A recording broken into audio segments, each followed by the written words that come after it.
Bom, a gente acho que pode já iniciar. Queria começar dando boa tarde a todas, todos que estão aqui acompanhando a gente nessa tarde de 13 de dezembro, já nas últimas do semestre. A ideia com essa nossa apresentação de hoje é fazer um mapeamento bem rápido, né? Eu acho que eu até estava falando com as meninas, fazer quase que uma conversa, um podcast sobre o dossiê, né? Acho que falar um pouco sobre como que foram os nossos trabalhos, quais que foram os desafios que a gente enfrentou e, obviamente, claro, passar um pouco pelos resultados que a gente acabou tendo de cada um dos países. Esse é o primeiro dossiê que a gente está produzindo aqui no âmbito do Tibira, grupo de pesquisa que Nath coordena, que eu também coordeno.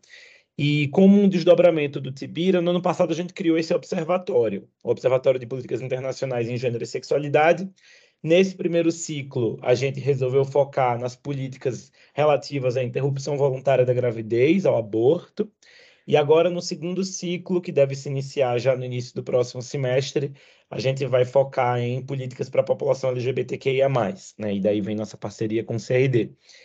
O início, a gênese desse dossiê específico foi com o pessoal da Rede A Ponte, que participou conosco também do encontro, e também com o pessoal da Conectas. Foram duas organizações parceiras que estiveram conosco na gênese desse projeto também, que nos ajudaram, inclusive, a chegar no nosso foco para pensar o que seriam políticas de gênero. A partir do desdobramento dessa reunião, a gente tinha chegado a pensar de trazer uma discussão também sobre as políticas antigênero, com foco também em quais que são os grupos mais conservadores, religiosos, fundamentalistas que vêm atuando nesses países, mas a gente acabou encontrando que seria um estofo muito grande para a gente abarcar nesse primeiro dossiê, mas sem dúvida nenhuma isso nos deixa também material para a gente pensar outras edições do Observatório. Então, como todo observatório, a gente não trouxe nesse dossiê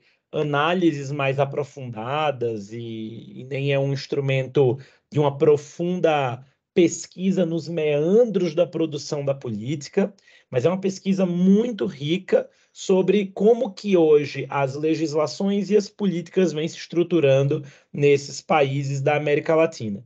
A gente acabou focando em Argentina, Chile, Colômbia, Cuba, Guatemala, México e Uruguai. Alguns países, como é o caso da Argentina, por serem países considerados referência na discussão de gênero, e ainda que os reveses possam vir agora com a mudança na política da Argentina. Cuba, por ser o país da América Latina que há mais tempo estava já implementando o aborto como uma possibilidade legal no seu país, e outros países, como Chile e Guatemala, países com questões muito mais adversas quando o tema é o aborto. Então, a gente vai, na nossa apresentação de hoje, eu vou passar a fala daqui a pouco para a Nath, a professora Natália, que está aqui para falar um pouco sobre como que a gente refletiu um pouco esse processo do que seriam as políticas de gênero. Logo em seguida, a gente passa para a apresentação de cada uma das pesquisadoras, de cada uma das expositoras. A gente combinou mais ou menos 10 minutos para cada uma delas, de 8 a 10 minutos, e eu acho que se alguém que está aqui agora quiser, durante a apresentação delas, fazer qualquer comentário, né, acho que a gente pode deixar, o chat está aberto, e a gente pode deixar esse espaço livre para a gente construir uma troca. O dossiê ele já está disponível no Drive do Tibira, que está lá no nosso link da página do Instagram. A ideia é que a gente possa circular esse dossiê amplamente para todas as pessoas que estão interessadas de fato em ter esse subsídio para suas pesquisas.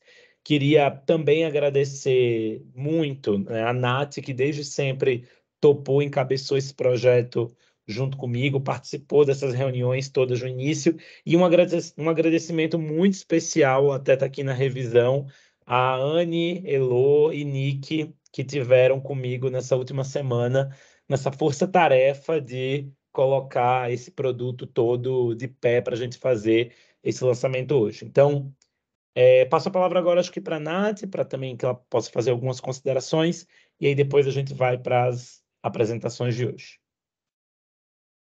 Muito obrigada, Arthur. Quero começar acho que, acima de tudo, agradecendo e parabenizando as nossas pesquisadoras, pesquisadores que atuaram ao longo desses praticamente 2 anos de observatório, né? A gente teve acho que o desejo do observatório ele era mais antigo que isso até, né? Desde, acho que criamos o Tibira, a gente vem desenhando estratégias de engajamento do nosso corpo discente, graduação, pós-graduação, que se renova, né? Acho que todos os grupos de estudo e pesquisa acabam tendo esse desafio, né? De renovar essas gerações de estudantes que vão se vinculando, mas que essa renovação não signifique quebra de ciclos, né? Que a gente possa, de fato, ir construindo coisas, legados.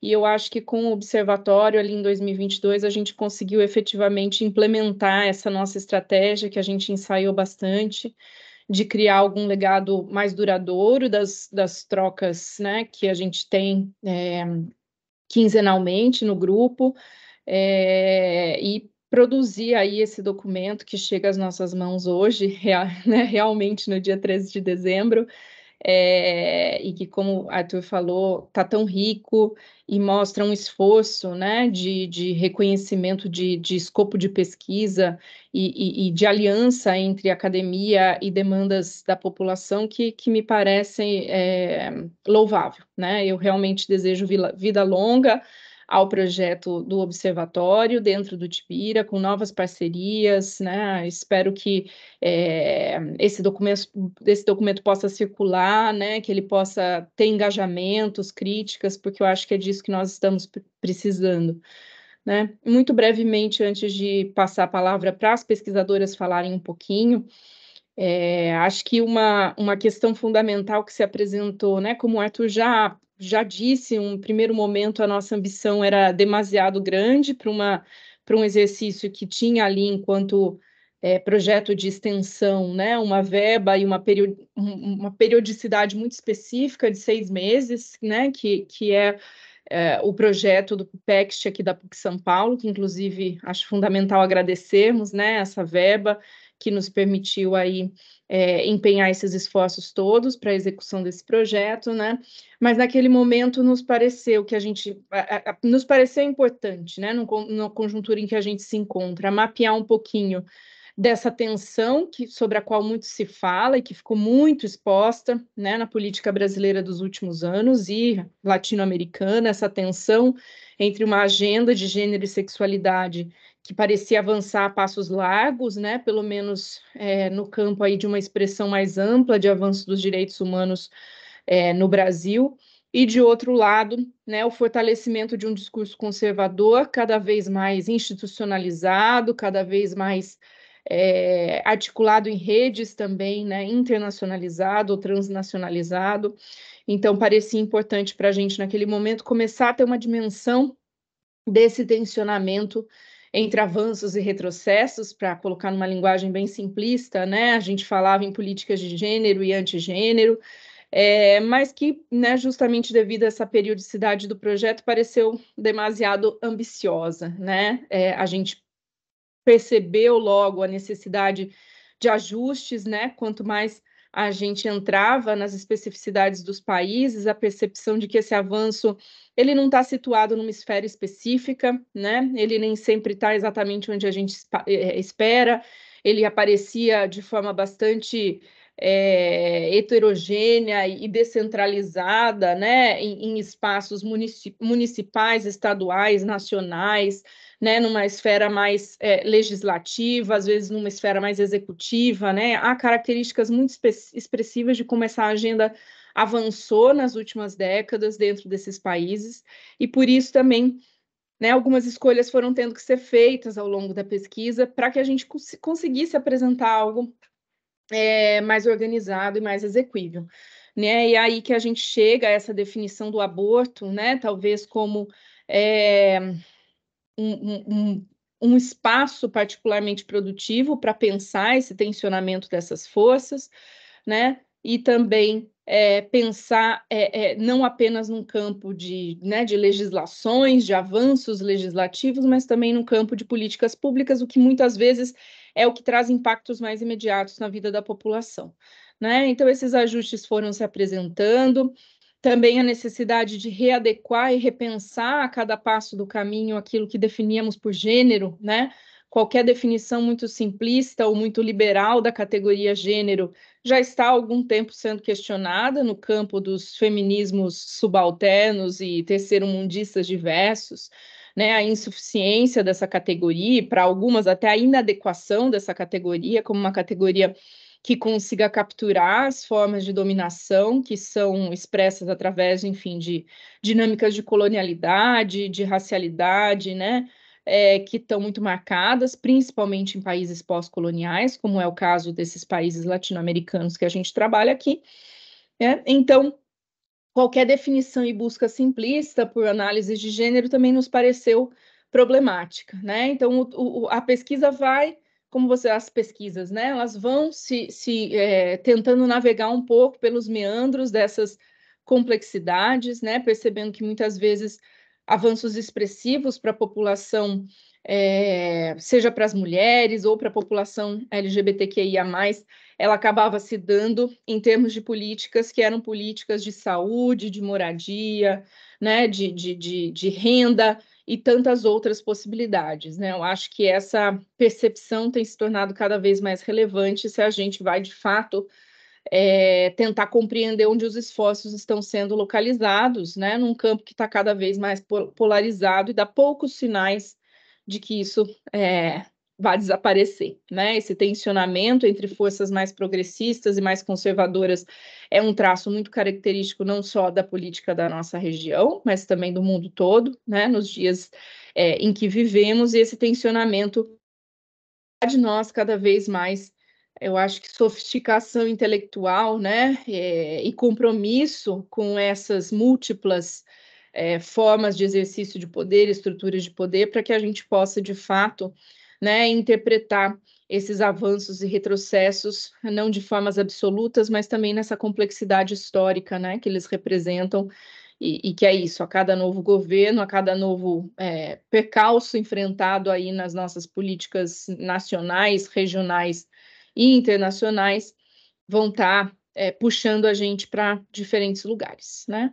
Acho que é um pouquinho esse o panorama que eu gostaria de trazer para que a gente, né, quando pegue esse documento em mãos, tenha todos esses cuidados, né? Lembrando que é uma pesquisa muito rica, e que abre portas aí para um aprofundamento cada vez maior de uma agenda, de uma pauta política e de pesquisa que deve se adensar nos próximos anos, né? Mais uma vez, eu agradeço às pesquisadoras, pesquisadores que estiveram envolvidos, foi uma alegria, um prazer acompanhar vocês nesses exercícios tão ricos que vocês fizeram, né? E espero que a gente siga junto aí nos passos próximos do nosso observatório. Muito obrigado, Nath. E obrigada a você, Ótimas. né, Arthur, por coordenar isso, por, né, produzir esse projeto que nos trouxe a esse lugar e continuar colocando tantos esforços nesse sentido, né? Acho que um grande mérito seu e um agradecimento especial por eu poder ter te acompanhado nessa etapa. Imagina, esse trabalho para mim é uma construção completamente nossa, assim, né? E nossa que eu falo nem eu e você, Nath, mas nossa enquanto Tibira. Eu acho que é o primeiro produto mesmo do Tibira que a gente está colocando para circular, e isso me alegra muito. Com certeza. Bom, acho que a gente não vai seguir, como nada no nosso grupo, ordem. A gente não vai seguir a ordem alfabética, a gente vai seguir uma ordem que a gente semi-construiu. Eu acho que a Cessi tinha pedido para começar, então a gente pode começar com você, com o Uruguai, que pela ordem alfabética, inclusive, seria o último dos países. Então, Cessi, É, quando você quiser. ok, vou compartilhar aqui a tela, só um segundo. Tô até usando aqui dois computadores, gente. Vamos lá.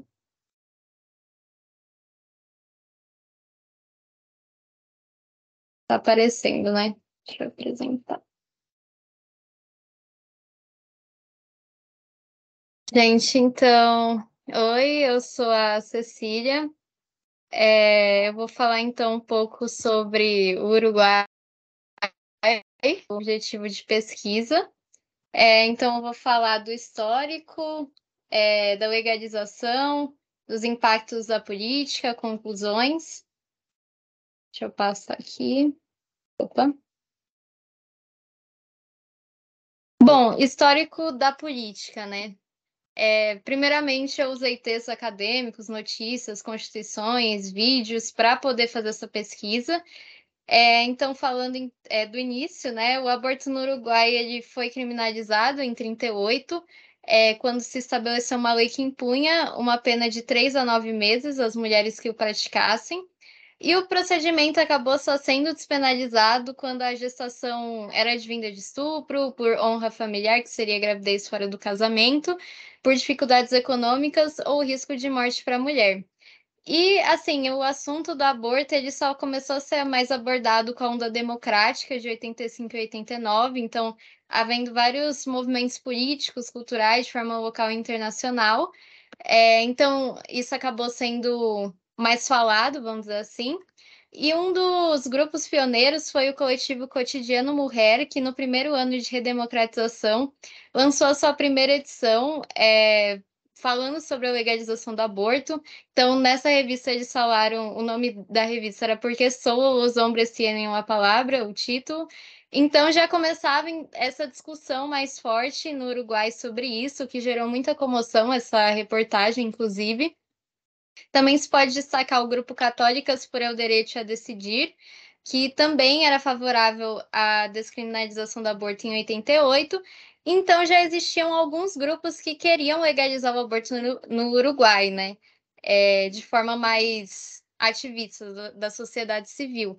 Isso acabou afetando, né, todo o mundo político. Deputados do Partido Colorado, como Daniel Lamas, Victor Vaillant, criaram um projeto de lei que liberava o aborto assim, de forma totalmente descriminalizada, sem restrições. No entanto, isso gerou muita comoção e resistência, o que acabou arquivando o projeto de lei na época. Depois, o político Sanseviero fez um outro projeto de lei um pouco mais restritivo que o de 85, permitindo o aborto até as 12 primeiras semanas de gravidez, em que tanto o sistema de saúde público e privado iriam oferecer as condições básicas para isso. E em 94 foi até aprovado pela Comissão de Bioética, aprovando o prazo de aborto até 20 semanas, dependendo das circunstâncias médicas. Só que isso acabou também sendo arquivado novamente por resistência política, e a tentativa de uma legislação só foi começada a ser pensada em 98, de novo com a deputada Raquel Barreiro, mas falhou novamente pela falta de apoio. Então a gente vê que assim teve muita resistência e também muitos políticos não queriam pegar essa causa porque acabava perdendo votos de pessoas conservadoras. Então sempre foi uma questão assim difícil. Aí o percurso para a legalização do aborto, então, não acabou nos anos 2000 devido à morte de algumas mulheres que praticaram o aborto de forma insegura e clandestina. Esse tópico voltou, né, à mídia. Dessa forma, começou então a ser mais apoiado por profissionais de saúde, a sociedade civil. Em 2004, 64% da população se colocou como favorável à descriminalização. E no ano de 2002, a bancada feminista da Câmara pediu o desarquivo do projeto lá feito na Comissão de Bioética e encaminhou para a Comissão de Saúde do Uruguai, e isso foi de forma tática, já que era mais provável que o projeto fosse aceito por essa comissão por ter mais médicos homens do que se fosse aceito pela Comissão Especial de Gênero e Equidade, que era composto por sua maioria por mulheres. Então a gente também vê um machismo institucional meio que sendo usado para legalizar o aborto. E dessa forma é feito então um projeto de lei de defesa de saúde reprodutiva, um projeto sem partido, em que o Estado deveria então garantir os direitos sexuais e reprodutivos para o povo por meio da educação sexual, e também garantia do aborto até a 12ª semana, e poderia aumentar esse prazo, né, se houvesse risco para a mulher ou má formação do feto.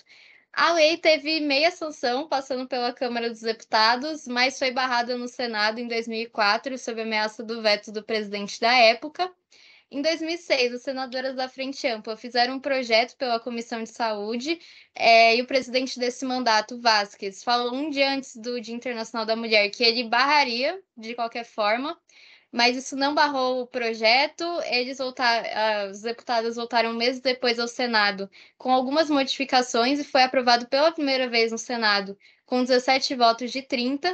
Em 2008, como já dito pelo presidente Vázquez, ele vetou, o que foi um grande retrocesso. No entanto, com a eleição do PF Mujica em 2009, as coisas mudaram. Em 2009, então, havia esse otimismo, né, dos movimentos feministas, que era justificado porque a Frente Ampla era o único partido que tinha colocado isso em seu plano de governo, e a maioria do parlamento era desse partido, né? E o presidente também não fez nenhum movimento de que iria vetar como os outros. Então, as chances de aprovação seriam muito maiores. E a senadora, então, Mônica Javier, da Frente Ampla, colocou esse tema como prioridade legislativa, para que quanto mais cedo fosse aprovado, menos afetaria o processo eleitoral, né? Então, começou a tentativa de regulamentar a Lei 18.426 de saúde sexual e reprodutiva, que então trouxe um debate social novamente com os grupos pró-aborto também. Só que ela continuou e, né, falou também dessa questão que poderia realizar o procedimento depois da 12ª semana de gestação, e também adicionou que haveria a mulher teria que falar o porquê, né, estava realizando o aborto. Ela também adicionou essa pauta. E o deputado Álvaro Veiga, ele também queria colocar que o aborto não fosse mais uma responsabilidade legal, né? Não, a mulher não ser presa porque fez um aborto. Mas em seu projeto de lei, ele não explicava como seria o aborto, quais instituições iriam realizar. Então, acabou que no final juntou a proposta dela com do Álvaro Veiga, e a Frente Ampla ainda fez mais algumas modificações, mas conseguiu aprovar no dia 25 de setembro de 2012 o projeto na Câmara dos Deputados e depois foi sancionado pelo Senado. E foi uma vitória, então, depois de tantas batalhas dos movimentos feministas. No entanto, também foi negativo, né? Porque foi muito difícil esse processo e nem todas as condições que essas mulheres queriam foram colocadas na lei. Agora, falando então da legislação em si, né? Ficou instituído que no Uruguai a mulher teria direito a abortar até a 12ª semana de gestação, e em casos de estupro até a 14ª semana, não havendo então limite se a mulher correr risco de morte durante a gravidez ou se houver má formação do feto. E a lei é válida para cidadãs uruguaias ou estrangeiras que comprovem estar pelo menos um ano no Uruguai. Uma ativista, que é a Maria Scaniello, do coletivo feminista Mulheres em El Horno, vê a lei como uma garantia, mas ainda falha porque é um procedimento complicado e burocrático. Por que ela diz isso?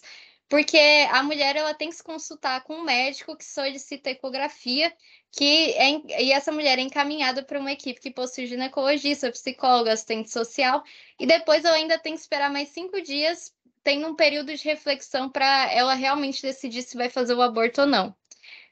Então, acaba que isso é uma burocracia, e vale lembrar que em 2017, 6% das mulheres que procuraram o serviço desistiram de interromper a gravidez, então acaba dificultando isso, e também muitas acabam não recorrendo pela falta de informação, né?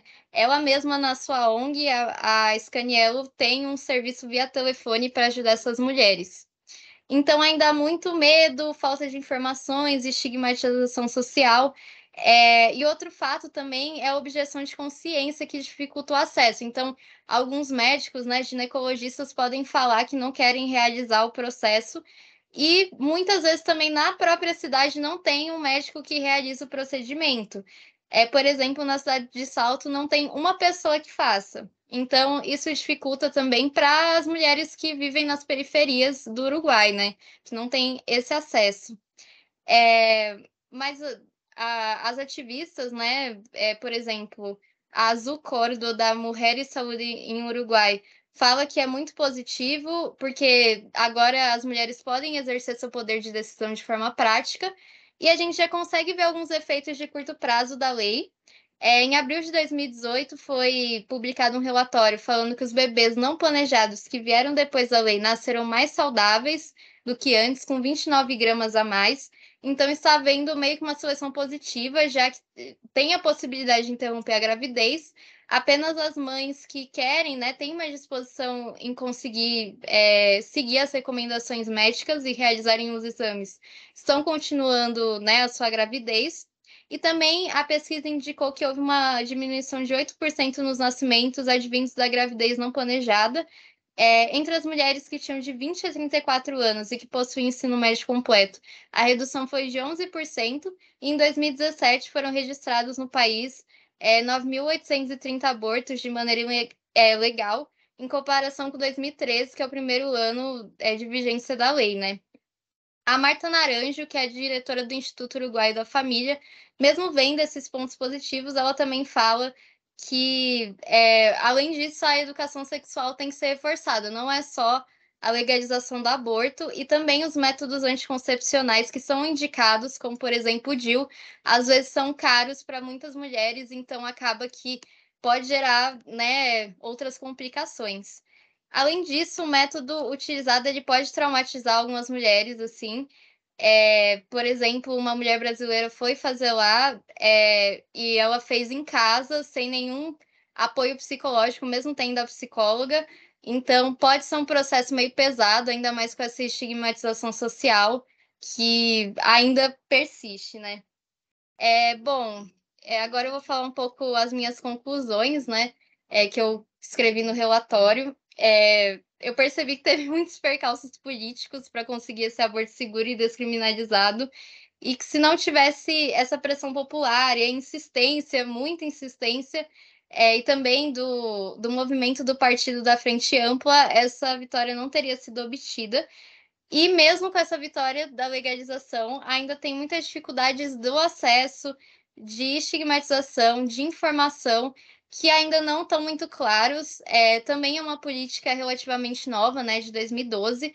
Então, a gente está começando a ver as consequências agora, né? Mas também é um avanço, assim, mesmo que tenha sido muito difícil, é muito importante de ter. E eu acho que também pode servir de inspiração, né?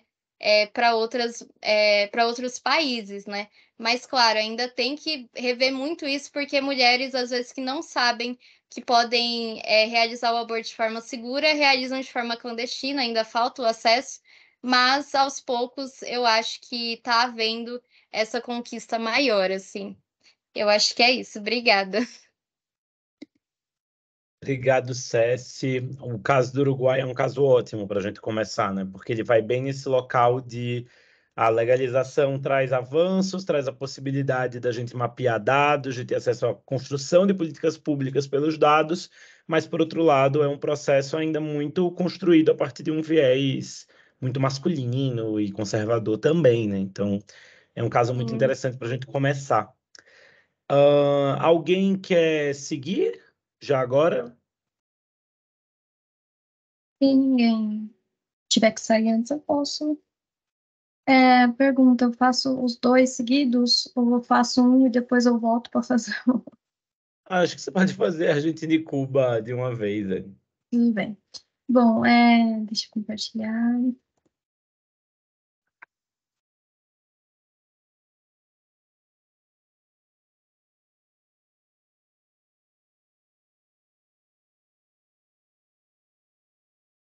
Oi? Beleza. Bom, eu sou a Neise e eu fiquei responsável por fazer Argentina e Cuba, o que foi um tanto quanto interessante, porque de um lado a gente tem uma política pública, não só legislação, mas política pública de aborto muito rica e que funciona muito bem, que é a da Argentina e que se tornou um exemplo depois para o resto da América Latina, e mesmo fora da América Latina. E do outro lado, a gente tem um caso que, apesar de ser positivo, existem políticas públicas de aborto em Cuba, elas são incompletas e elas têm alguns probleminhas, mas de Cuba eu vou falar depois, vou começar pela Argentina. Eu começo fazendo uma revisão de literatura breve do texto LGBT Rights Yes, Abortion No. O texto comenta sobre a contradição do governo Kirchner, que era pró-direitos LGBT e contra direitos reprodutivos, e como isso era embasado num sistema político muito complexo de aproximação com a igreja e conflitos partidários. E como isso entra dentro de um sistema de valores versus problemas técnicos. Basicamente, o que as autoras discutem é como os direitos de casamento igualitário, por exemplo, foram dados como problemas técnicos e embasados cientificamente, por isso puderam ser é, colocados à frente, e o aborto não. Até então ele era visto só como uma coisa identitária não, perdão, uma coisa ideológica, e uma coisa de valores. Então, para que o aborto fosse avante na Argentina, teve que ter todo um embasamento científico, teórico, uma grande rede de pesquisa e, acima de tudo, um movimento que lutou para isso muito fortemente, que foi o Ni Una Menos, em 2016. Mas disso eu vou falar um pouquinho depois. Eu começo também vendo como o sistema de saúde argentino funciona, e ele é basicamente uma tríade de sistema público, sistema privado, como é no Brasil. Ele também tem um sistema de segurança social, que é composto de obras sociais que prestam serviços a partir de financiamento com recursos fiscais e pagamentos ocasionais ao sistema. Vale ressaltar que o aborto ele é garantido nos três sistemas, inteiramente, então qualquer pessoa pode ter acesso a ele na rede pública ou na rede privada ou na rede de segurança social.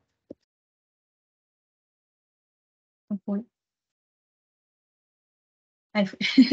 Então, aqui tem basicamente uma imagem que demonstra como funciona exatamente esse sistema. Eu não vou entrar em detalhes aqui e ler cada uma dessas coisas, porque eu acho que não é o caso no momento. Mas, basicamente, são setores, os fundos, os compradores, provedores, usuários.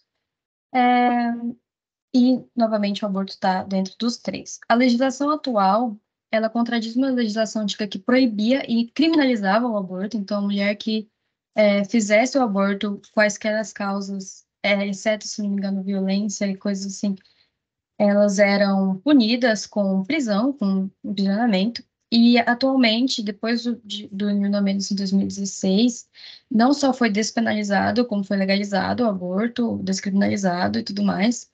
E ele deve ser garantido em todas as instâncias, incluindo os processos pré e pós a interrupção, o que é algo muito importante que a Argentina faz.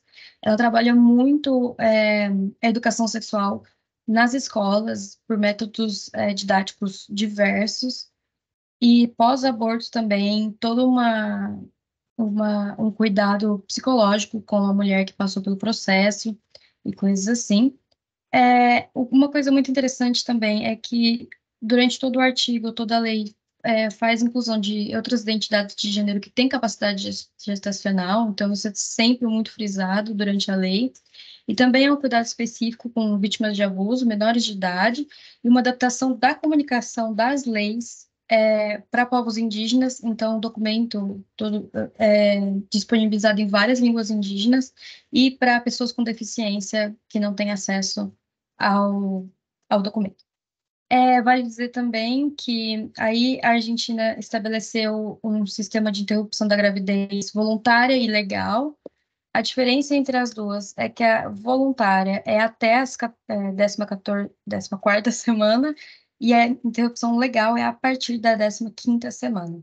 Esse esquema é muito interessante porque ele diz exatamente como sucede o processo. Então, detecta a gravidez, tem um conselho de direitos, se decidir pela interrupção, determina a idade gestacional, determina se é IVE ou ILE, sendo IVE consentimento informado, aí até a 12ª semana de forma ambulatória, e a 13ª e 14ª tem que ter internação.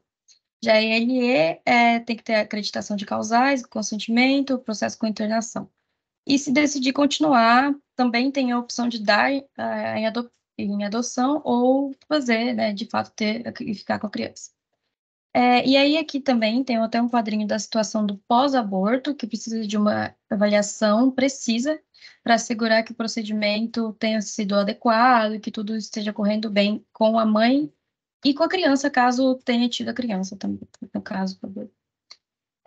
Então, eu frisei aqui o artigo 2º dos direitos. As mulheres e pessoas com outras identidades de gênero com capacidade de gestar têm direito a decidir a interrupção da gravidez, requerer e acessar atenção à interrupção, requerer e receber atenção pós-aborto nos serviços de sistema de saúde, sem prejuízo de que a decisão de abortar tenha sido contrária aos casos legalmente habilitados conforme a presente lei, e prevenir as gravidezes não intencionais mediante o acesso à informação, educação sexual integral e métodos contraceptivos eficazes. Vale dizer que depois dessa lei, o consumo de misoprostol para métodos abortivos, como método abortivo, aumentou muito na Argentina. Mais de 60 mil gestações interrupções foram feitas nos seus conformes e com tudo dando certo. Então, essas mulheres ficaram bem e tiveram um acesso a um aborto cuidadoso e que cuidasse delas também. Conclusão, isso entra nas conclusões e impressões. Eu vejo a Argentina, ainda mais comparando com Cuba, que também foi um caso que eu fiz, como um exemplo na execução de políticas públicas. Eu procurei muito, e até tive uma colega que também procurou o que tem de errado no sistema.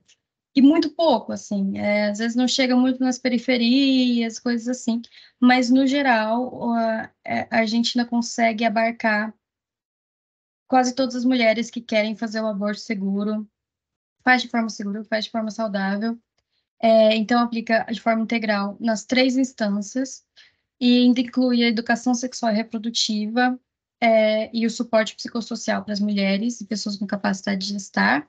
E também há esse cuidado com povos que não são mulheres, então tem outras identidades de gênero, povos originários, cuja língua não é espanhol, pessoas com deficiência, menores de idade, vítimas de violência, etc. Então, do que temos na Argentina é isso. Um caso, assim, quase excepcional, eu diria, na América Latina. Agora eu vou passar para Cuba. E Cuba, enquanto a Argentina foi muito fácil encontrar informação, inclusive qualquer site, qualquer jornal da Argentina, qualquer lugar que você pesquisa, tem informações. Então, isso é muito divulgado. Cuba foi bem mais difícil. Eu encontrei principalmente coisas em jornais e esse tipo de informação. É muito difícil conseguir informação direta de fontes primárias. Mas pegando um pouco do contexto histórico, a saúde é vista como um direito social inalienável em Cuba. Então, eles têm um Sistema Nacional de Saúde que fica dentro do Ministério da Saúde Pública, tem função de dirigir, executar e controlar a aplicação das políticas de saúde pública, além do desenvolvimento das ciências médicas e indústrias médico-farmacêuticas.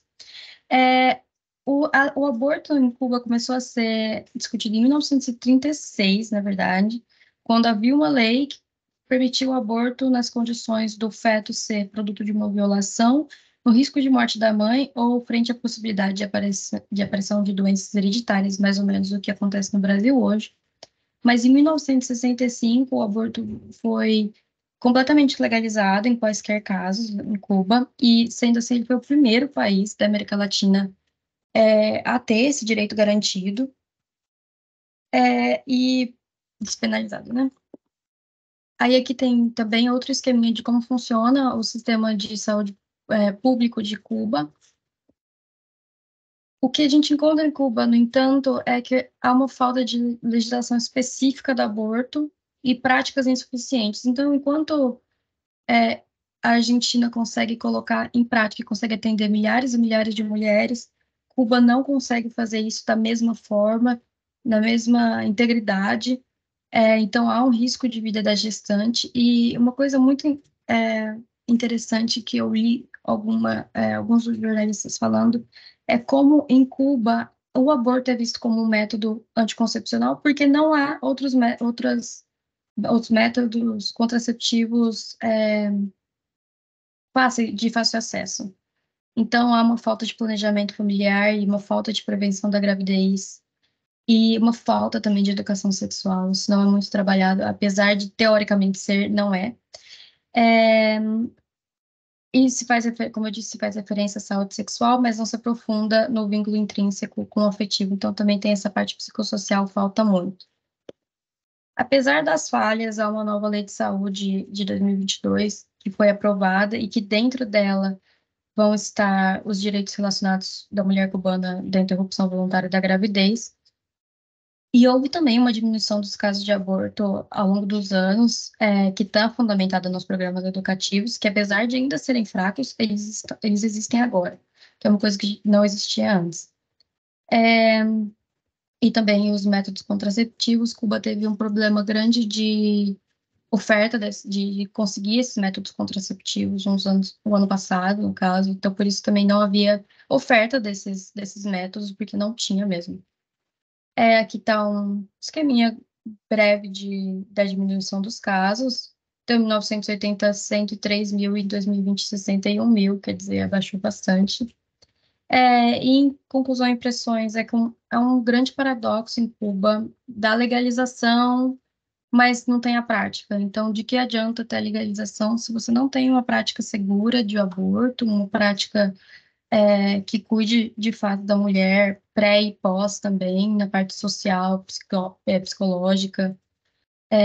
Então, não há cuidado prévio, a falta de preservativos e a falta de educação sexual, o que faz com que o aborto por si só seja considerado um método contraceptivo, como eu havia falado, mas ainda assim, Cuba é um pioneiro na descriminalização e no avanço das melhorias da prática para a interrupção do aborto, que é muito impressionante, né, que um país em 1965 tenha tido uma legalização dessa prática, enquanto a gente está aqui em 2023 e já não consegue as mesmas coisas.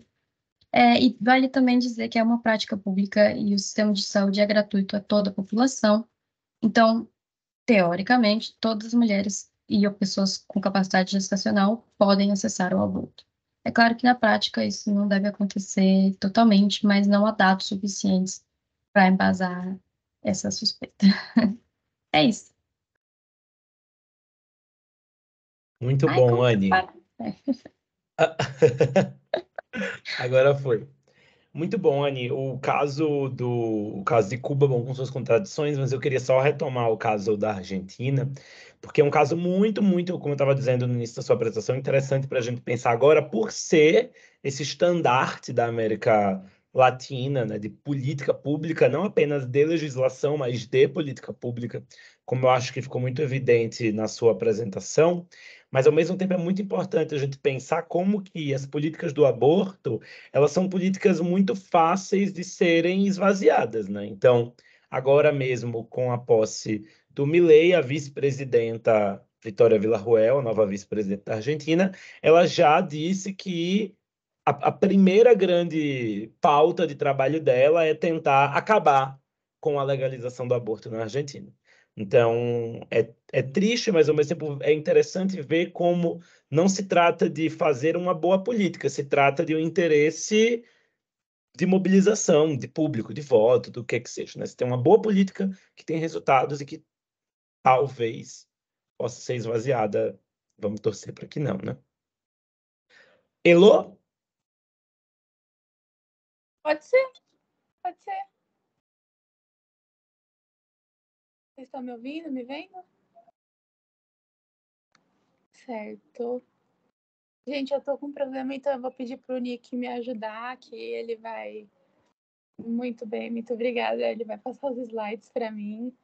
E, bom, eu, nesse dossiê que eu tô muito feliz hoje de estar apresentando esse trabalho, é algo que me deixa muito feliz. E, em resumo, eu pesquisei a legislação da Guatemala até chegar a um projeto de política pública, que é o Programa Vida. A Guatemala, resumindo, eu vou falar mais depois, o aborto é proibido, né? Só em situação de pôr em perigo a vida da mãe, o aborto é permitido. Com a minha metodologia, eu tentei pesquisar fontes primárias, documentos do governo, também fontes secundárias, eu procurei observatórios que falavam da legislação do aborto na América Latina, matérias jornalísticas e bibliografia de estudiosos na área. E o sistema de saúde guatemalteco, eu vou falar bem rapidinho, porque depois, para a gente destrinchar a política pública da Guatemala, pode passar para o sistema de saúde, Nick. 70% da população guatemalteca se utiliza do sistema de saúde do país, o público. Só 17,45%, quase 18% se utiliza, né, do Instituto de Segurança Social, e apenas menos de 8% da população utiliza o sistema de saúde privado do país, o que a gente consegue fazer várias impressões de como deve ser a situação política e econômica do país, né? Mas o foco é nas lutas feministas e o aborto agora. Bom, eu tentei fazer esse mapeamento para entender como surgiu a discussão do aborto na Guatemala, e eu consegui dados de que, anteriormente à década de 80 e 90, a luta feminista na Guatemala era composta principalmente por trocas de experiências, conversas de mulheres que iam do movimento guerrilheiro, né, que é a ditadura militar que foi implementada na Guatemala, as igrejas, mulheres que participavam das igrejas, movimentos sindicais, mulheres da academia, de lugares mais urbanos ou até do campo. Elas trocavam suas experiências e iam espelhando as diferenças, as semelhanças, de forma que conseguiu construir um terreno para o que aconteceu na década de 80 e 90, que foi um avanço desses movimentos, né? Conseguiu abrir a discussão do aborto, bem inicial, e também conseguiu institucionalizar assim, a luta contra a violência à mulher. E alguns grupos que são destacados nessa época são Tierra Viva, o Grupo Guatemalteco de Mulheres, a Rede de Não Violência contra a Mulher, o Coletivo de Promoção do Desenvolvimento Integral da Mulher e o Grupo Feminino para o Melhoramento Familiar, de forma que conseguiu até mesmo aprovar várias leis de proteção contra a violência à mulher, questões da família, contra a violência doméstica, também conseguiu avançar legislativamente em questões de legislação nesse ponto. E também eu quis dar um pouco de ênfase no caráter internacional, porque essas discussões não acontecem apenas internamente. A gente tem a Sexta EFALEC, que é o encontro de feministas da América Latina e Caribe, né, que vão debatendo as políticas, as trocas, quais são as principais questões do movimento. E a Guatemala, o movimento feminista da Guatemala sempre foi muito ativo nessas trocas. E também é muito interessante ver como a Argentina apareceu muito nessas trocas de questões de pluralidade do movimento, como lidar com isso, a questão da autonomia, institucionalização. E, bom, a partir dos anos 2000, a gente começa a ter discussões mais complexas sobre a questão do corpo, o histórico de violência que aconteceu na Guatemala, de violência sexual, e entender que não é algo que deve ser apagado na história, e sim ser uma fonte de luta para essas mulheres. E, bom, se eu ficasse falando em todos os casos que a legislação da Guatemala rechaça o aborto, eu ia ficar aqui o dia inteiro.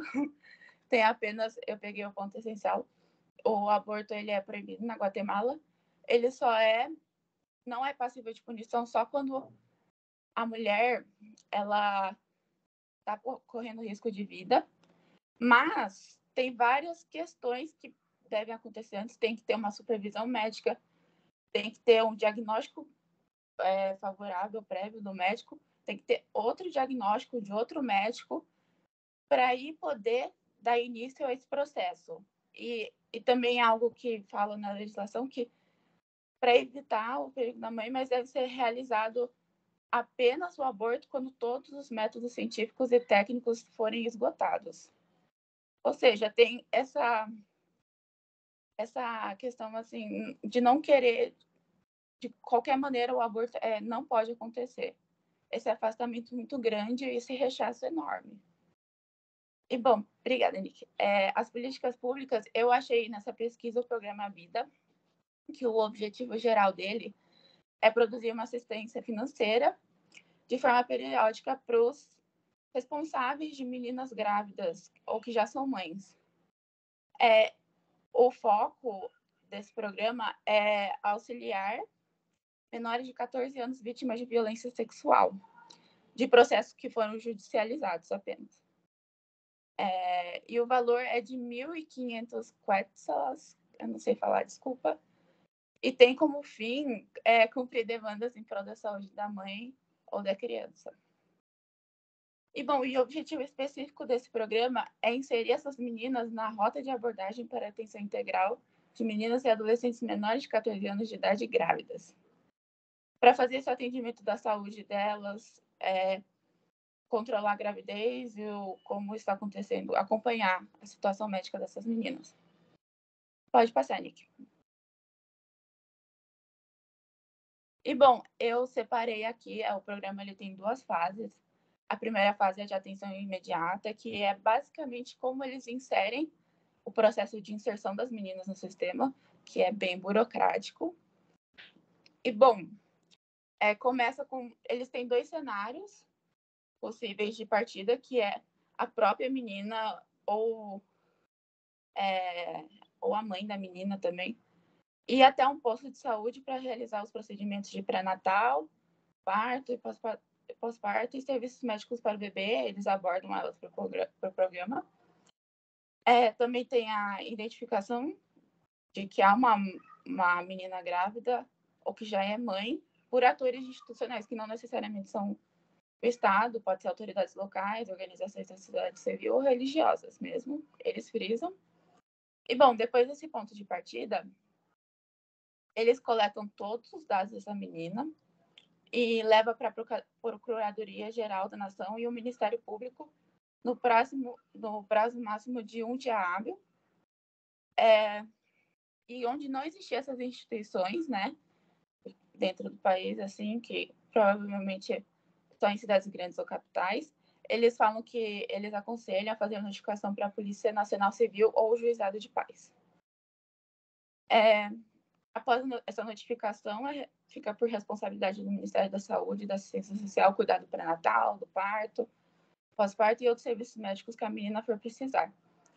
E, bom, nessa coleta de dados que o Ministério da Saúde e Assistência Social vai fazendo, ele é repassado para o Registro Nacional de Pessoas e é enviado para o Ministério da Educação, Ministério do Desenvolvimento Social, Procuradoria-Geral da Nação, Ministério Público e Secretaria contra a Violência Sexual, Exploração e Tráfico de Pessoas, para ter conhecimento do que está acontecendo dentro da Guatemala, qual é a situação dessas meninas grávidas, quantas são, de onde vêm. É uma coleta de dados. Aí eles falam que a Procuradoria-Geral da Nação ela vai colocar em prática as ações necessárias para garantir a proteção das meninas e se seus representantes legais se negarem a dar seguimento ao processo, cabe à Procuradoria representar elas. E, bom, a fase 2 seria basicamente incorporar essas meninas em um segmento educacional de incorporação a programas sociais.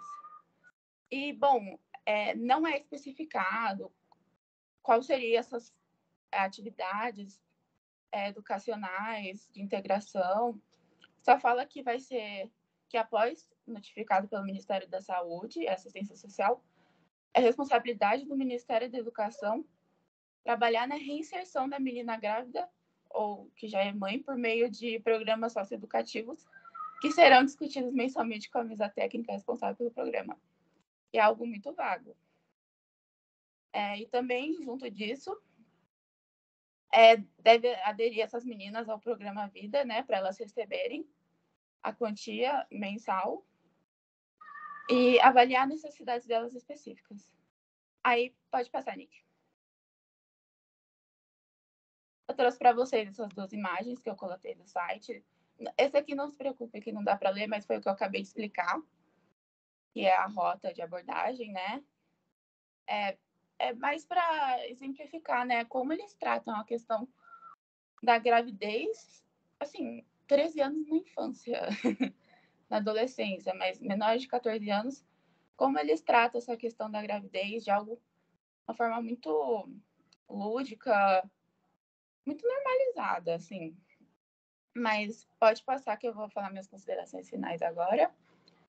Que, bom, as considerações que eu tive foi que essas políticas públicas, né, do Programa Vida, é uma reafirmação da legislação que procura dificultar o acesso ao aborto, né?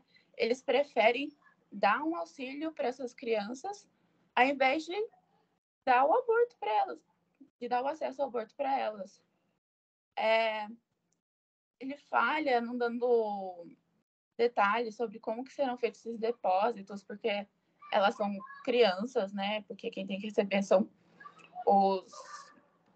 os seus responsáveis, como que fica essa situação.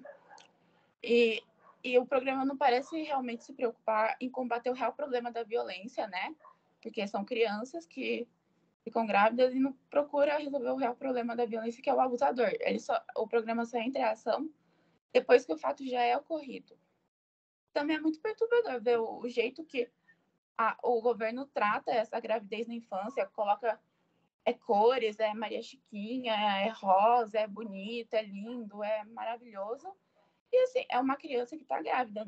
O fim não parece nem ser a saúde da criança, porque o corpo de uma criança ainda não é estável para manter uma gravidez. Então, as complicações na saúde dessa criança são inumeráveis. E, bom, essa foi a minha pesquisa, gente. Muito obrigada pelo espaço, muito obrigada por tudo. Arthur, Natália, meninas, obrigada, gente.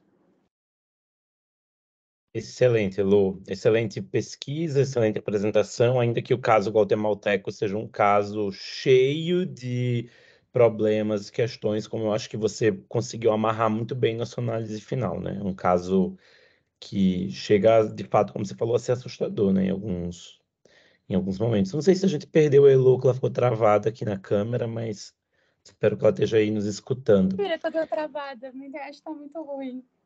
Bom, mas a gente escutou, isso que importa, Elu, foi só no final, agora. Agora voltou, agora voltou. Agora voltou. A gente tem ainda Júlia e Letícia para apresentar. Uma das duas quer ir logo? Eu posso ir. Então vamos lá, Júlia. Compartilhar aqui rapidinho.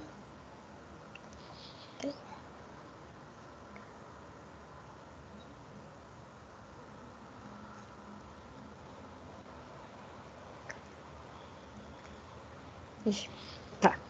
Então, aqui eu coloquei só uns tópicos mesmo para não me perder no que eu vou falar, mas eu fiz a pesquisa sobre a questão do aborto no México, e a questão do aborto no México ela é complexa, digamos assim, por vários motivos, tanto por questão religiosa, porque no geral é um país muito religioso, boa parte da população é muito religiosa, questões culturais, mas também eu acho que o principal ponto, assim, é porque no México cada estado ele possui o seu próprio código penal, então cada um possui autonomia para decidir mesmo a legislação sobre o aborto. O único ponto que ele é comum para todos os estados é o aborto em caso de estupro, que ele foi instituído em 1936. Então, essa é a única lei comum, digamos assim, para todos os estados do México. Entretanto, também não é tão simples assim, porque lá, como acontece em outros países da América Latina, como algumas das meninas já citaram também, os médicos eles podem se recusar a realizar o procedimento caso vá contra as crenças pessoais deles. Então, mesmo que seja lei isso para todos os estados, ainda tem muitas falhas nesse ponto. E, apesar disso, nos últimos anos, vem tendo um avanço na questão do aborto no México. Avanços lentos, mas são avanços. Por exemplo, em setembro de 2021, o México ele reconhece a inconstitucionalidade da criminalização do aborto. Esse reconhecimento ele foi baseado em um caso específico de um dos estados do México, que eu não sei pronunciar o nome desse estado, gente, mas enfim, ele prevê a pena de prisão mesmo de 1 a 3 anos para mulheres que realizassem um aborto. E aí o México, enquanto país, reconheceu a inconstitucionalidade da criminalização do aborto. Só que, assim, esse reconhecimento, ele não garante a legalização do aborto. Então, ele ainda deixa espaço para cada estado ter o seu próprio código penal sobre o tema. Mas já é um caminho, já foi um começo para a implementação de mudanças no país como um todo. Então, embora essa decisão O que na prática, assim, o que essa decisão garante? Que as mulheres elas não vão ser punidas caso elas realizem um aborto, mas não garante políticas públicas e, enfim, que garantam um aborto seguro.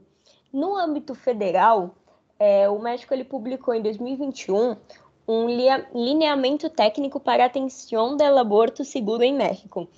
E ele é um manual mesmo, um manual muito completo sobre o aborto, sobre questões que envolvem o aborto. Só que ele é um manual extremamente completo, ele fala de tudo, ele fala desde métodos contraceptivos, métodos anticoncepcionais, diversas questões, como usar esses métodos, ele engloba todos os estados do México, o que é permitido do aborto em cada um desses estados, e ele reconhece ainda que a questão do aborto ela não se trata só de estabelecer leis, mas também de implementar políticas públicas e garantir o acesso de mulheres a um aborto seguro. Então ele é um manual muito, muito, muito bom mesmo.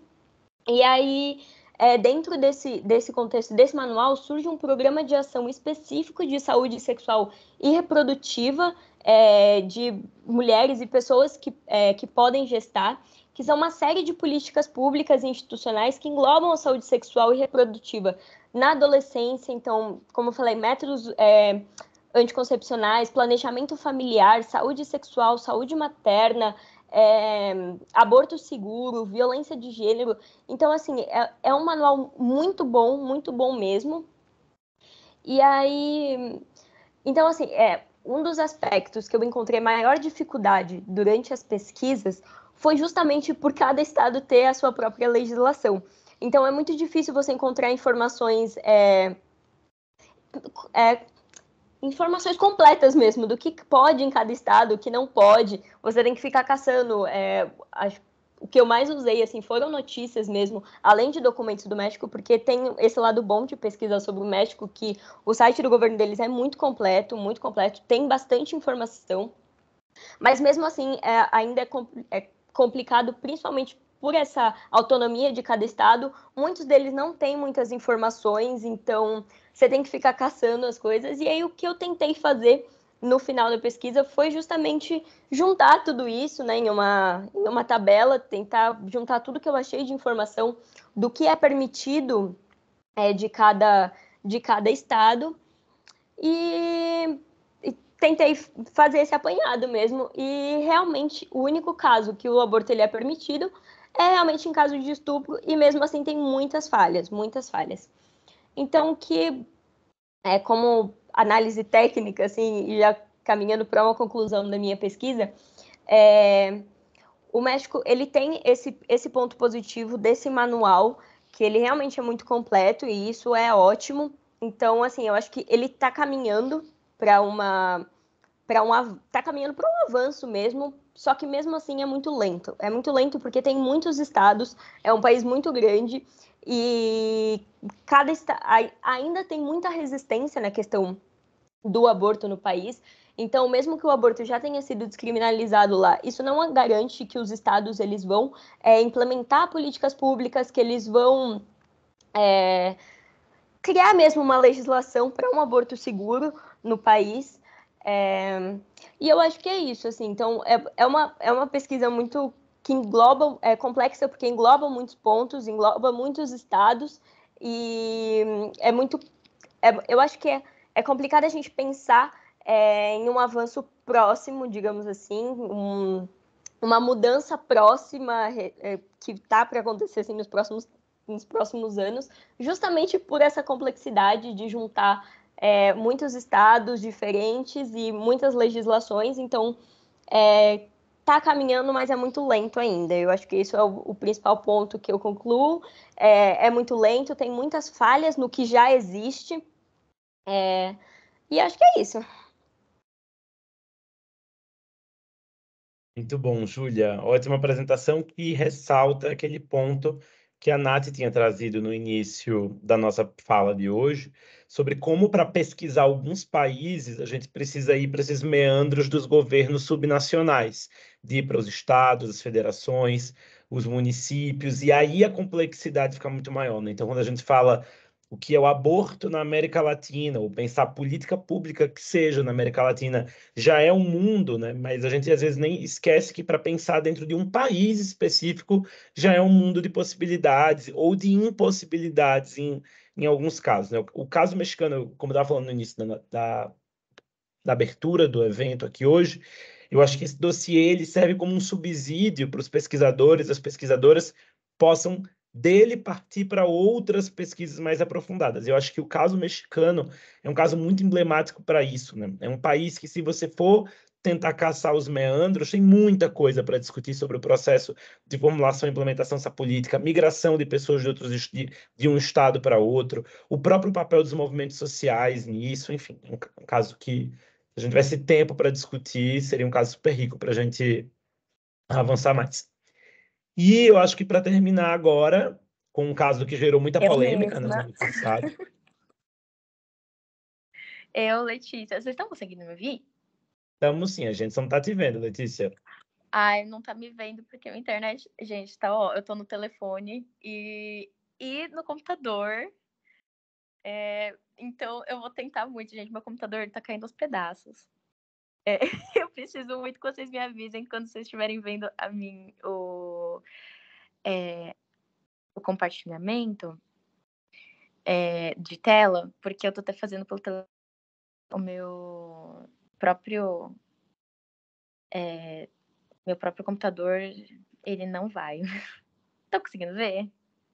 Estamos sim. Só não tá, já está compartilhando, só não foi ainda o A apresentação, né? isso. Agora foi. Se você puder girar a tela do isso. Ai, gente, o Canva querendo que eu avalie ele nesse momento. Tá ótimo. Tá dando para ver super bem. Ai, gente, que bom. Aqui é um sumáriozinho. Eu até pulei sem querer, mas oi, gente, tudo bem? Meu nome é Letícia. Eu vou falar sobre o tema que eu pesquisei, que no caso foi o país, a Colômbia. Estou muito animada e feliz, porque é um trabalho que a gente fez há bastante tempo, né? E ver ele realizado hoje é uma alegria, acho que para todo mundo aqui. Mas para não me alongar muito também, vamos lá. Bom, com a metodologia, só para dar uma introdução aí, o período que eu consegui analisar foi de 1970 até 2022, então coisas de 2023. Sinto muito, vou ficar devendo as informações. E a pesquisa basicamente foi uma revisão bibliográfica. Eu coloquei todos os textos aqui para quem tiver curiosidade de saber. E fontes documentais, que é basicamente legislação atrás de legislação. E uma política pública, porque eu já adianto, a situação é um pouco triste. Não tem muitos exemplos de política pública. Bom, aqui está um mapinha mental para explicar tudo que teve mais ou menos na minha pesquisa, mas eu devia ter até colocado junto com a metodologia. Aqui tem algumas fontes de dados mesmo, para caso alguém tiver a curiosidade e quiser pesquisar para ver os dados. Tem tanto o Departamento Administrativo Nacional de Estatística, que é o DANE, que é da Organização Mundial da Saúde, e também eu achei informações no The Alan Guttmacher Institute. Então fica a dica. Mas começando agora para o conteúdo mesmo, eu queria começar falando da igreja. Gente, a igreja, ela não ajuda. Acho que é um caso mais, é o caso latino. A igreja, ela tem um papel político muito importante na Colômbia e com certeza foi um ator aí que colaborou para que, né, todas as decisões sobre o tema de aborto dentro do país perdurasse aí sem avanços por tanto tempo, né? Inclusive, se não fosse pelos movimentos sociais transnacionais, que aqui eu trouxe no slide a Onda Verde e o coletivo Mesa por la Vida y la Salud de las Mujeres. Esse diálogo aí legislativo e todos os avanços dentro do país, provavelmente eles não conseguiriam ter tido algum resultado se não fosse pelos movimentos, que é o que normalmente acontece mesmo com políticas públicas. A gente fica realmente dependente dos movimentos sociais porque as coisas vão para frente mesmo. E agora falando sobre... Esse é o panorama histórico, tá? Só para deixar certinho. Em 1991, a gente tem a Assembleia Nacional Constituinte na Colômbia e permitiu que alguns movimentos sociais feministas mesmo tivessem alguma abertura, né, para trazer pautas com a perspectiva de gênero dentro dos debates políticos do país. E isso abriu as portas para que, em 1994, tivesse a Conferência do Cairo sobre população e desenvolvimento, para movimentar mesmo que as mulheres pudessem participar ativamente da discussão e trazer a questão dos direitos reprodutivos, principalmente sobre a asseguração de uma gestão sem risco, a realização do aborto seguro, responsabilidade masculina e planejamento familiar com prevenção também das doenças sexualmente transmissíveis. E viabilizou que, em 2003, finalmente, o Ministério de Proteção Social fosse criado, que realmente defende, né, o dever do Estado com a saúde sexual e reprodutiva e dos direitos sexuais e reprodutivos dentro do país, né? Que até aconteceu uma contradição na época, porque ao mesmo tempo que a gente tem esse órgão para defender, na época a criminalização do aborto ainda era vigente no país, então era muito contraditório mesmo. Como assim você vai proteger os direitos sexuais quando o aborto ainda não é nem legal, muito menos seguro, né? Depois disso, eu queria falar um pouquinho sobre a mídia, porque a mídia deturpou muitas coisas na hora de falar sobre as decisões legais, né, no país. Assim. Em 2006 mesmo, que a gente vai ver mais para frente, eu trouxe nos slides as decisões legislativas, próximos capítulos, no caso, o próximo slide. A decisão do comunicado da corte em 2006 foi toda fragmentada, então as informações elas vinham bem recortadas, editadas, e aí a população ficou com, né, naquela coisa, o país já era mais aquela visão contra, né, anti-aborto, que proteger a vida e todos esses argumentos que a gente já conhece. Então, teve essa barreira, mas o governo do Gustavo Petro, pelo menos, tinha ali, se mostrava um pouco mais a favor ali, e a movimentação que eu consegui concluir que era um pouco mais a favor, era por causa que a Colômbia saiu do Consenso de Genebra, que é um bloco internacional anti-abortivo e conservador, e aí, com o Petro saindo, deu ali uma esperança. Agora falando sobre o histórico legislativo, eu pego o ano 2000, que é o Código Penal Colombiano, Lei 599, que basicamente fala sobre como o aborto é penalizado, né, dentro da Colômbia, né? Então, eu acho que dentro desse código, o que mais se destacou para mim, pelo menos, é como eles colocavam a mulher vítima de estupro ou gestante de um feto com uma formação para ela, tipo, se ela realizasse nessas condições, né, uma vítima de estupro ou uma gestante com feto de má formação, se ela realizasse o aborto, ela ia ser penalizada, mas ia ser penalizada com uma redução de 3/4 da sentença do artigo 124, né? E a pessoa que também realizou o procedimento, se for pego, descoberto, tinha no mínimo 1 ano e no máximo 3 anos e 4 meses cumprindo a pena. Então, assim, complicado. No ano de 2006, a gente tem um pequeno avanço, porque o aborto, a partir desse ano, ele é parcialmente legalizado na Colômbia, levando em consideração a vida em gestação para casos de estupro ou incesto, malformação genética grave de feto ou risco à vida da mãe. Apenas nesses casos era legalizado.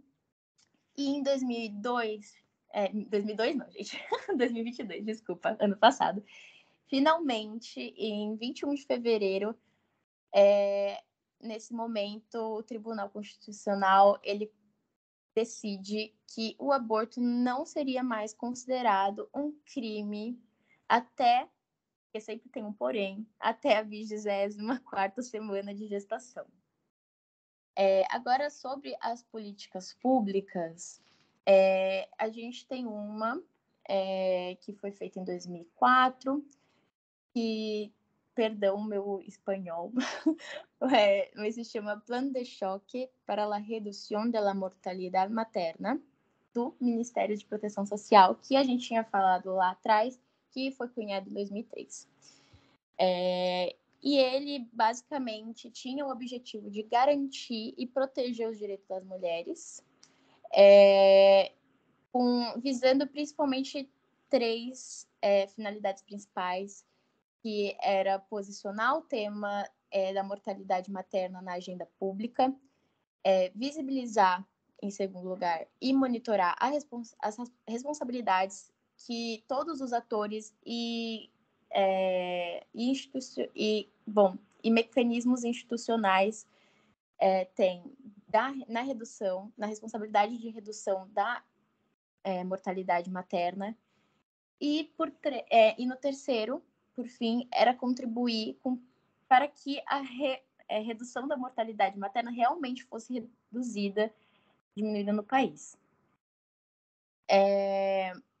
Depois desse programa, a Colômbia não investiu mais em nenhuma iniciativa que realmente tivesse alguma proposta de causar mudanças estruturais e sociais no país. Então, uma pena.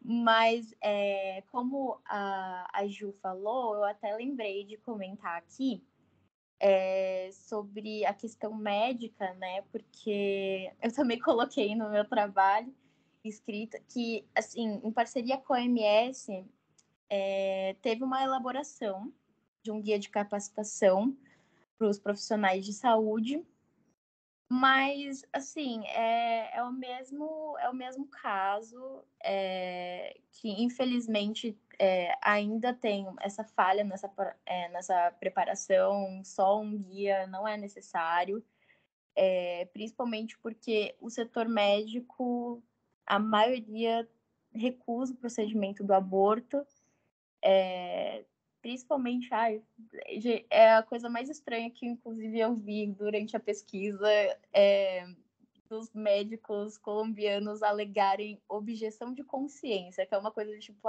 pesou minha consciência, não vou poder fazer. O que, assim, é triste, mas eu nunca tinha ouvido falar nisso, mas é uma coisa dos médicos colombianos, aparentemente, né? Só que o problema é que, pra gente, é um absurdo. Só que, para eles, acabou normalizando esse tipo de pensamento dentro da área médica, né? Que devia cuidar dessas mulheres e não, né, ter todo esse esforço de exclusão, né? Agora, partindo para as minhas conclusões finais, acho que ficou claro, né, pelas últimas falas, que a legislação ela até teve um avanço que eu acho que, na maioria das falas das nossas pesquisadoras aqui tiveram, né, no máximo do máximo, o aborto ele acabou sendo legalizado ali, mas sempre com um porém, com algum detalhe. Mas nas questões de políticas públicas ainda tem muito o que se trabalhar dentro da Colômbia. Realmente, todo mundo gostaria de ser Argentina, nesse caso, falar, nossa, eu não tenho críticas, mas infelizmente a situação é difícil, principalmente quanto toda essa dificuldade, tanto de descriminalizar, quanto de criar uma política pública, principalmente, assim, eu posso falar da Colômbia, porque foi o que eu estudei, mas na Colômbia uma das principais causas da morte feminina relacionada à mulher no território é em decorrência do aborto. E não tem praticamente nenhuma lei ou projeto que essas mulheres possam oh meu Deus possam realmente se apoiar, né, e receber alguma ajuda, né. Eu até trouxe esse gráfico que mostra, inclusive, a decorrência da procura do aborto e mostra que, assim, são dados de 2015 a 2019 e mostra que 45% das pessoas que possuem uma gravidez não intencionada realizam aborto. Só que esses 45, cadê, né? Não tem nem como o governo ter controle desses números, de quem são essas mulheres, de como é que foi feito, porque a maioria, óbvio, ou foi feito numa clínica de luxo dentro das mulheres que têm o aporte financeiro, ou de uma forma irregular, sem médico, sem nada, entre a comunidade mesmo, entre as mulheres, que, conheço alguém que realiza, então eu posso te ajudar, que é normalmente o que acontece. E, infelizmente, não tem muita segurança ali, né? E aí eu coloquei uma fala, o último trechinho do que eu do que eu escrevi dentro do dossiê da minha parte, que é basicamente o que eu já falei aqui, que a gente pode concluir que tem uma falha no sistema de saúde e na parte governamental também, na parte de elaboração de políticas públicas dentro dessa questão do aborto. Eu acho que é isso. Não quero também me alongar muito mais. Muito obrigada. E se alguém tiver qualquer dúvida, não sei, pode perguntar. Muito obrigada. Obrigado, Letícia, pela sua apresentação final, né? O caso colombiano que gerou tanta polêmica no ano passado, quando houve aquela decisão da Suprema Corte colombiana, e agora também é um país que está passando por reveses políticos, né? A gente está tendo algumas pressões no âmbito interno do país que pode envolver um cerceamento de alguns direitos também. Não sei, não sei se a Letícia está sem conseguir descompartilhar. Por favor, Eu não sei se eu tenho esse poder aqui na chamada Oh, meu Deus. Tá aí, ó, parar a apresentação. Bem na sua frente. Foi. Agora foi. Ainda bem que alguém conseguiu me ajudar. Obrigada. Não sei se alguém tem alguma consideração final a fazer, alguma provocação, alguma pergunta, comentário.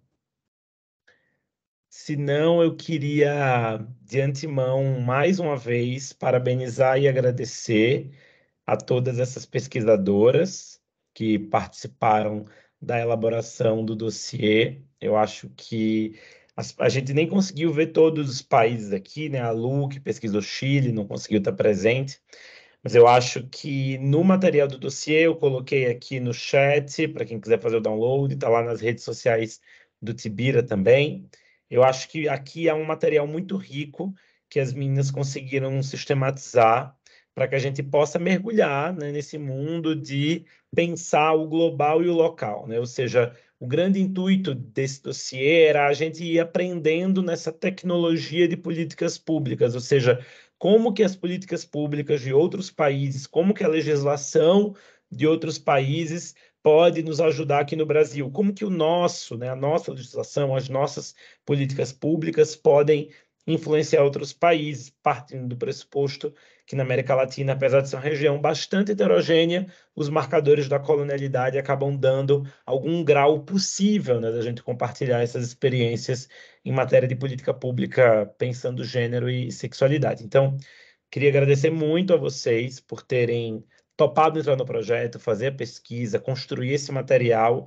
É muito bonito ver esse produto e, como eu estava dizendo para a Nath no início da nossa mesa hoje, um produto tão coletivo, né? Eu olho para esse produto e eu vejo um produto genuinamente coletivo, e isso me deixa muito, muito feliz e contente.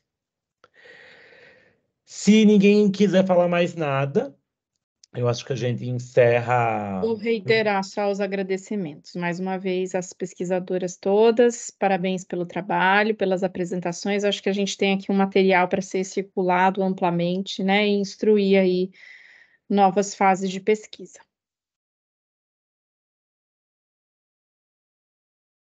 É isso, gente. Mas alguém quer fazer algum comentário? Fala final. Última chance. Acho que só agradecimento.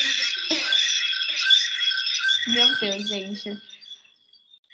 Fazendo eco por causa do meu telefone. Sem problema, sem problema, Letícia. Gente, muito obrigada. Eu acho que, assim, quem tiver oportunidade na vida de poder participar de um grupo como o Tibira, participem. É muito enriquecedor, até te desperta uma vontade pela pesquisa, assim, incrível. Venham pro Tibira, tem que fazer o merchan, gente, tem que fazer o marketing. Quem estiver ouvindo ou vendo, por favor, venham pro Tibira, façam parte desse grupo maravilhoso. E é isso, quem sabe no próximo dossiê o seu nome não esteja nele. É bem legal a experiência. Com essa propaganda final, acho que a gente encerra a nossa mesa de hoje. Agradecendo também a quem veio participar, né, dar esse gás final no dia 13 de dezembro. Então, para quem veio, para quem participou também agora, e eventualmente para quem for assistir a gravação depois, para quem ficar com esse registro depois, eu acho que é só uma alegria da nossa parte poder circular esse material com vocês. Vou parar aqui a nossa gravação e cadê? Mas aqui para a gravação. E também com isso, acho que a gente